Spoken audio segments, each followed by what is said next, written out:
Have you ever met with a real life superhero? Well, if you haven't, speak to me nicely.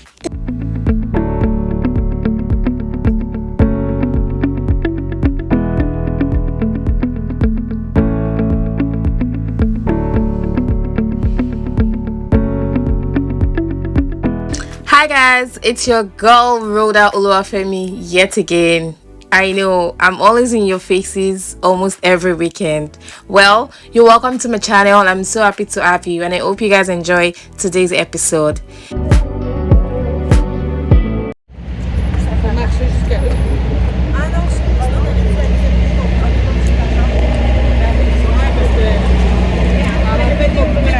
I think one of the most beautiful things about Canada is the diversity of people, culture, and language. I like when I go out to places and hear people speak their languages I never thought existed, and languages that just leaves me thinking, what language are they speaking? Is it Spanish? Is it Russia? Is it German? But if it's French, I definitely can spot a French speaker, because I speak French too. Anyways, if you're new here, welcome. Please subscribe to my channel and turn on the notification button to get notified whenever there's a new video up on my channel. Thank you. Today's episode is a continuation of our summer series. Recall that in our last episode I started a summer series where I showed you guys the things that I've been up to since the start of summer, and today I'll be taking you guys along with me to the other 4 places that my friends and I visited using our city pass tickets for Toronto attraction sites. So we started off by visiting Toronto Zoo after purchasing our city pass tickets at a discount. If you're yet to watch that episode, please go back and watch it. Recall that I said that the ticket expires after 8 days, and that meant that we needed to go to those attraction sites between Saturday and the following Sunday. And because we already had other things planned individually, we decided to go on Sunday, which was the next day, because that was a perfect time for everyone. And so we started off by visiting the Royal Ontario Museum. And I'm quite sure to someone out there, visiting 5 places in 2 days seems like a big deal and sounds so overwhelming. And you might be wondering, how were we able to pull it off? First of all, you're very right. Visiting 5 places in 2 days, especially places that were not exactly near each other, was quite overwhelming. But here was how we were able to pull it off. First of all, we didn't use public transport. Uber, no taxi, no TTC. We had a private car, and that made it very much easier because there was no wait time, there was no stopping to pick up passengers or any of those sorts. We spent about an hour and a half at the Royal Ontario Museum, particularly because we also had to pay for parking space, and the moment we exceeded the time we paid for, we would have to pay extra money, and we didn't want that. So at the Royal Museum, we saw diverse exhibitions from ancient civilizations to natural history to contemporary arts. And the museum is one of the largest museums in North America and the largest in Canada as well. And after seeing the exhibitions, we headed to city cruises, and it wasn't too far by car from the museum. And emphasis on by car, because I don't know how far it is using the TTC. And I think that was also one of the things that we considered while planning. We tried to schedule visiting places that were close to each other at the same time, just to minimize the traffic, because it's obviously traffic, especially in downtown. So that really helped us. Personally, I don't get fascinated by the museums. I only get excited or interested in the artworks, the sculptures, or the exhibitions therein when there's a story behind it.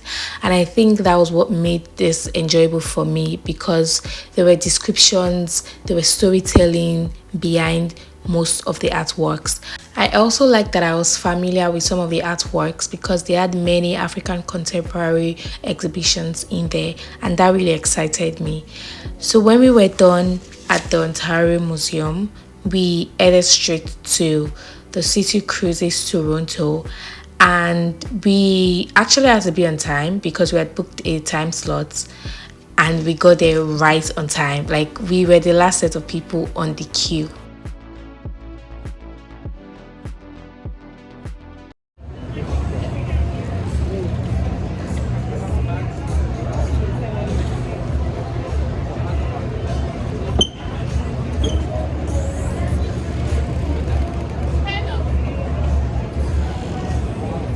So I would say if you'll be visiting City Cruises Toronto, I would advise that you book ahead of time just so you don't have to like hang around or stick around, because there are other people who booked ahead of time and they have to let those people in before they let you. So book ahead of time and try to get there right on time.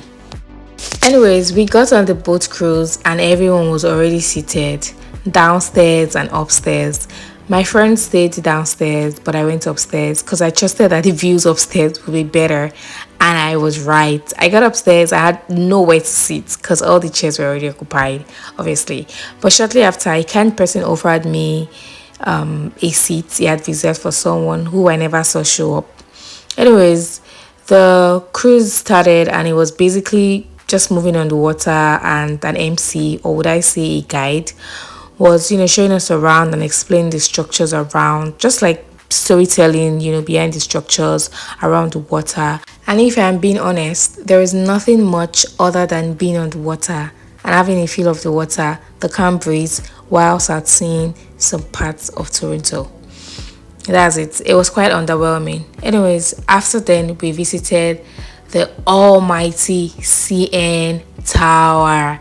And guys, the structure is much more beautiful on the outside than it is on the inside.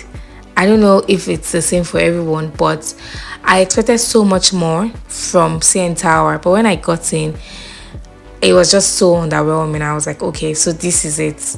It's just basically you being in an elevator going up all the way, and obviously seeing like other structures because it's a very tall building. And then you get into the last floor. There's another floor after this floor, but it's for the restaurant. So if you're not going to the restaurant, you can't even see it or have a look of what is inside. So basically it's just you being on the last floor and just seeing around. To be honest, if you ask me, I would say there's nothing exciting. It's just, oh, I've been to the CN Tower. It's one of the tallest buildings. And maybe you also having a picture of yourself in the tower, because there's really nothing to it. I prefer the look on the outside than it is on the inside. Also, maybe because it was so crowded the day I went there. So it wasn't so much fun for me. Anyways, we spent a few time sightseeing and just, ensuring that we were able to have a beautiful area view of the buildings around it, and took pictures as well. They had some side attractions there, mirror floors, where you could literally just think that you'll be falling but it's not real.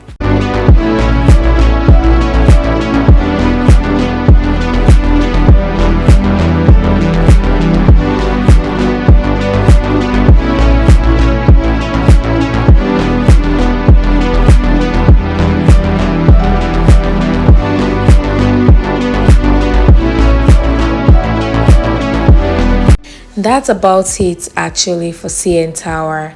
If you've been here before, I really would like to know what the catch was for you. What was exciting for you?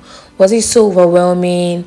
Was it underwhelming just like it was for me? If it was overwhelming for you, if it was so exciting for you, let me know what the catch was. Because when you look up 5 to do things in Toronto, this comes up as top three places that you must visit. And I just really want to know what's the hype about. Thank you so much, guys, for watching. Let me know if you found this episode interesting, boring, or exciting.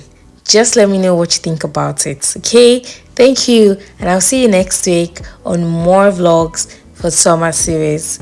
I hope you guys are having so much fun this summer though, just like I am. Bye. Please remember to subscribe, like, and share. Thank you, and see you next week.